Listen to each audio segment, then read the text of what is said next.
Hello children, class third. आज आपका subject है हिंदी। हिंदी में आपका पार्ट 2 लालच का फल मैंने आपको पढ़ाया। मैंने आपको खाली स्थान, पर्यायवाची और बहुवचन शब्द जो इसके अभ्यास में है वो मैंने आपको कल नोट करवाए हैं। आज मैं आपको इसके प्रश्नोत्तर लिखवा रही हूँ। बच्चों, आप लोगों को इसके प्रश्नोत्तर मैं ब्लैक बोर्ड पर लिखवाऊंगी। उन्हें आपको अपनी नोटबुक में सुंदर सुंदर राइटिंग में नोट करना है। लालच का फल कहानी है वो आपको अच्छे से समझ में आ गई होगी कि हमें लालच नहीं करना चाहिए, क्योंकि लालच का फल हमेशा ही बुरा होता है। इसलिए बच्चों, आप लोगों को भी इस पाठ को पढ़कर यह शिक्षा लेनी चाहिए कि हमें किसी भी चीज़ का लालच नहीं करना चाहिए, है ना। देखिए, उस व्यक्ति ने, पड़ोसी ने लालच किया तो उसको क्या हुआ? नुकसान हुआ ना। जिस झोपड़ी की कीमत 200 रुपये भी नहीं थी, लेकिन उसने उन मोहरों की थैली के लालच में उस झोपड़ी का सौदा 5000 रुपये में तय कर लिया। और देखिए, 5000 में जब उसका सौदा तय हो गया, उसने झोपड़ी खरीद ली, तो क्या बच्चों, रात में राजा और मंत्री ने उस झोपड़ी के अंदर सोने के मोहरों वाली थैली फेंकी? नहीं फेंकी ना। क्यों नहीं फेंकी? क्योंकि उन्हें पता चल गया था कि उनकी झोपड़ी एक लालची व्यक्ति ने खरीद ली है। तो बताइए, जब उसने वो झोपड़ी खरीद ली है, राजा को ये पता चल गया, तो राजा ने उस झोपड़ी में थैलियाँ, सोने के मोहरों की थैलियाँ नहीं फेंकी। और देखिए, उसको नुकसान हुआ, यानी कि उसने जो लालच किया था उससे क्या हुआ? उसको हानि ही हुई है। इसलिए हमें भी किसी भी प्रकार का लालच नहीं करना चाहिए। आज मैं आपको इसके प्रश्नोत्तर लिखवा रही हूँ। आप लोग को भी मेरे साथ साथ में इन्हें नोट करना है।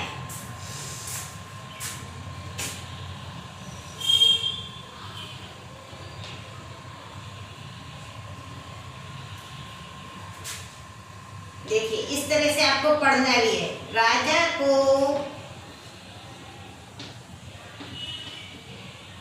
हमेशा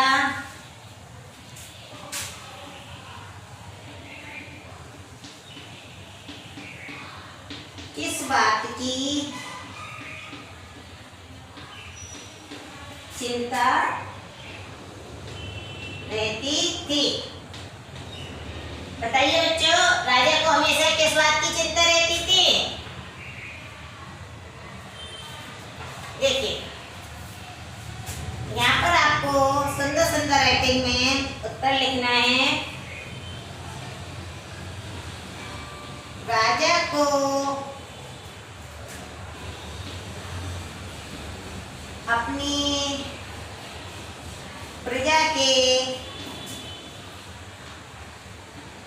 ये देखिए, सुख दुख, किसकी चिंता रहती थी? सुख दुख की।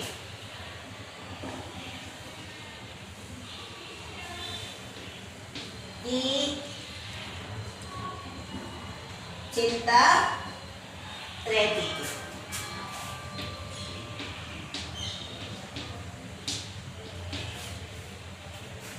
देखिए, आज हम यदि घर में बीमार होते हैं तो हमारी चिंता कौन करता है? पापा और मम्मी करती हैं कि नहीं?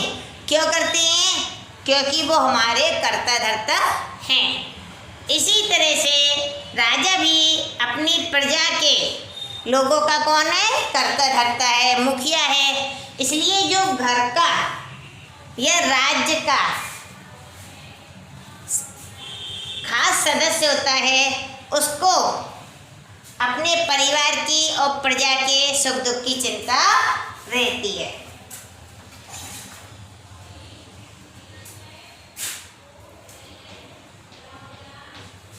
राजा और मंत्री अपना भेष बदलकर क्यों घूमते थे?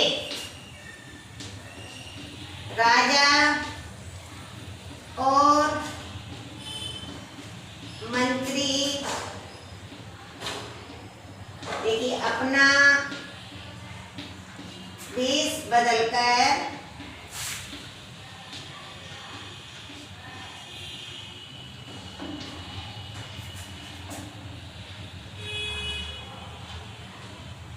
क्यों घूमते थे। ठीक है, अब ये मैंने आपको कहानी में कई बार समझाया है कि राजा और मंत्री अपना वेश बदलकर क्यों घूमते थे। क्योंकि यदि राजा अपनी राजसी पोशाक में अपने महल से बाहर निकलेगा तो प्रजा उसको क्या समझेगी, अपना राजा, है ना, और उनको वो सम्मान करेगी।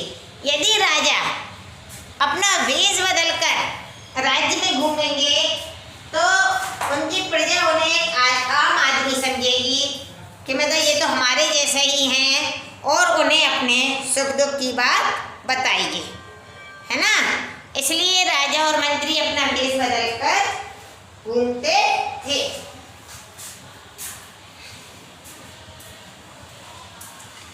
देखिए इसको हम ऐसे लिखेंगे, राजा और मंत्री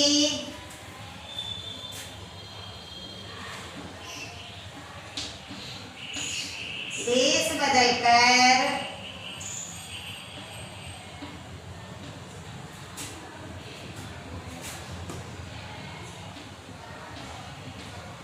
राज्य में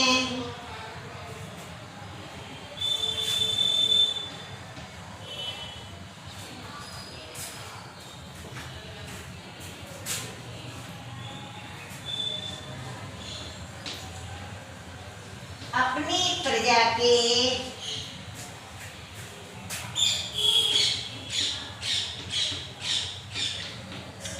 लोगों का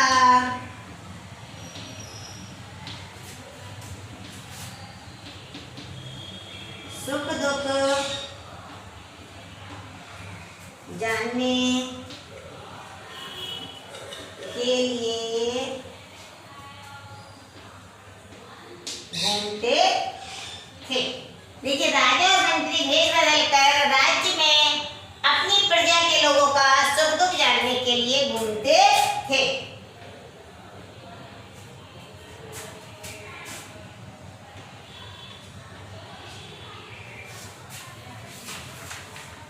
मंत्री ने राजा को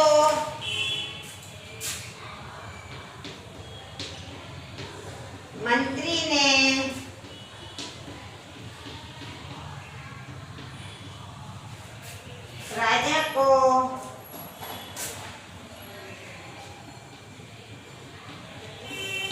बूढ़े और उसकी पुत्री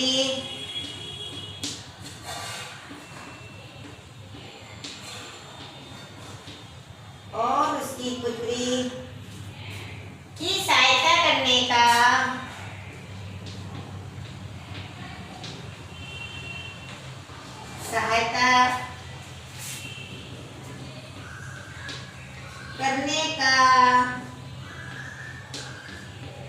क्या उपाय बताया। जब राजा और मंत्री वेश बदल करके राज्य में घूम रहे थे तब वो एक झोपड़ी के किनारे से, झोपड़ी के सामने से निकले तो उन्हें झोपड़ी में से क्या हुआ, किसी के कराने की आवाज आई। तो राजा और मंत्री ने झोपड़ी में प्रवेश किया। तो झोपड़ी में कौन कौन था बच्चों? एक बूढ़ा व्यक्ति और उसकी पुत्री, है ना। बूढ़ा व्यक्ति क्या था, बीमार था। बीमारी के कारण वो जंगल से लकड़ियाँ भी नहीं काट पा रहा था, इसके कारण वो लोग परेशान थे। तो मंत्री ने राजा को बूढ़े और उसकी पुत्री की सहायता करने का क्या उपाय बताया था, बताइए। मंत्री ने कहा, महाराज कल रात को हम इस गली से निकलेंगे और उस समय सोने के मोहरों से भरी थैली इस घर की खिड़की के अंदर गिरा देंगे।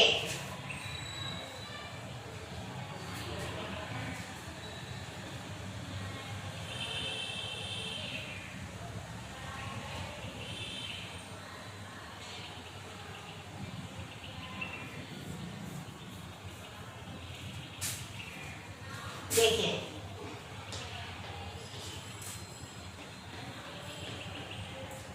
मंत्री ने कहा, महाराज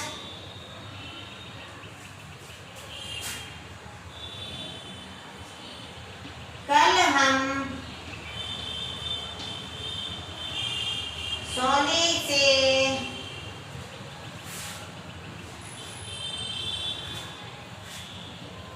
सोने की मोहरों से भरी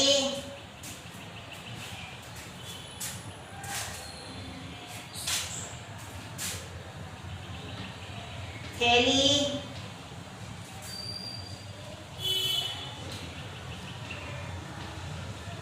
इस झोपड़ी की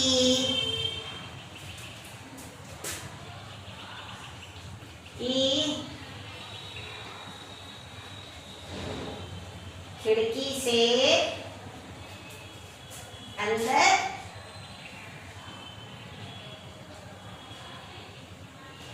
डाल देंगे, है ना। मंत्री ने क्या कहा राजा से कि राजा यदि हम इन्हें सामने से को सिक्के देंगे तो ये नहीं लेंगे, इसलिए हम इनके झोपड़ी में की खिड़की से सोने की मोहरों की भरी थैली अंदर डाल देंगे, इससे इन लोगों का दुख दूर हो जाएगा। ठीक है, आप लोग ये नोट कीजिएगा। फिर आगे के 2 क्वेश्चन और 2 प्रश्नोत्तर और लिखवाती हूँ मैं।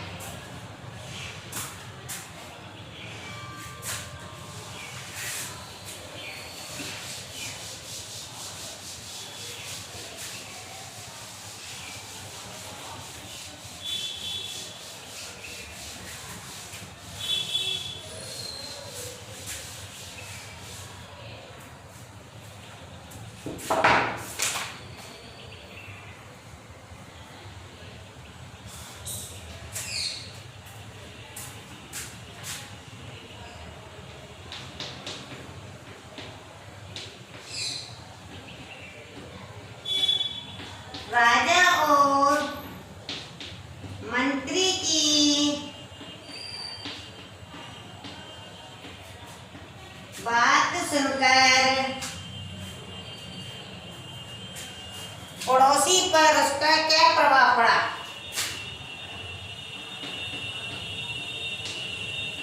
पड़ोसी पर उसका क्या प्रभाव पड़ा? बताइए बच्चों। जब राजा और मंत्री बात कर रहे थे तब उनकी बात किसने सुनी थी? पड़ोसी ने। तो राजा और मंत्री की बात सुनकर पड़ोसी पर उसका क्या प्रभाव पड़ा? पड़ोसी ने उस झोपड़ी का सौदा कर लिया। देखिए, राजा और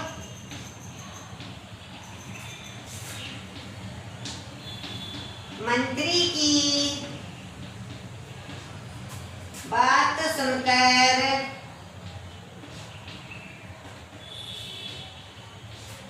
लालच में, राजा और मंत्री की बात सुनकर लालच में आकर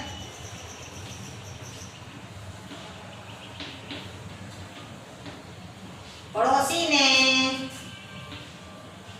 उस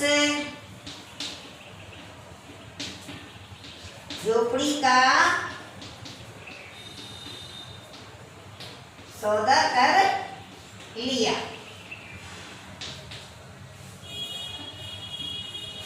ठीक है ना। झोपड़ी का सौदा कितने रुपए में पक्का हुआ?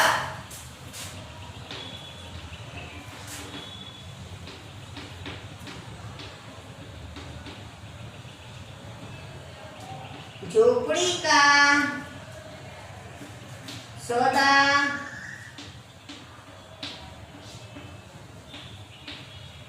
कितने रुपए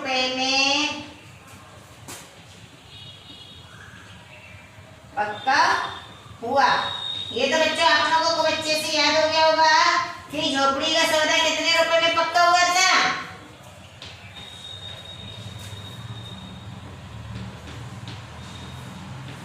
देखिए झोपड़ी का, ये हमें इसका डायरेक्ट आंसर ऐसे नहीं लिखना है 5000 में, हमें पूरा लिखना है झोपड़ी का सौदा 5000 रुपए में पक्का हुआ, है ना। देखिए अब आप लोग के मैंने इसमें 5 प्रश्न उत्तर थे, वो मैंने आपको लिखवा दिए हैं। आप इस वीडियो से इन्हें लिख भी सकते हैं और याद भी कर सकते हैं, है ना। और मैं आपको पार्ट 3 की प्रश्नोत्तर, सत्र, खाली स्थान और जो भी इनके अभ्यास हैं इन सब की PDF सेंड कर दूंगी। Okay, have a nice day, thank you.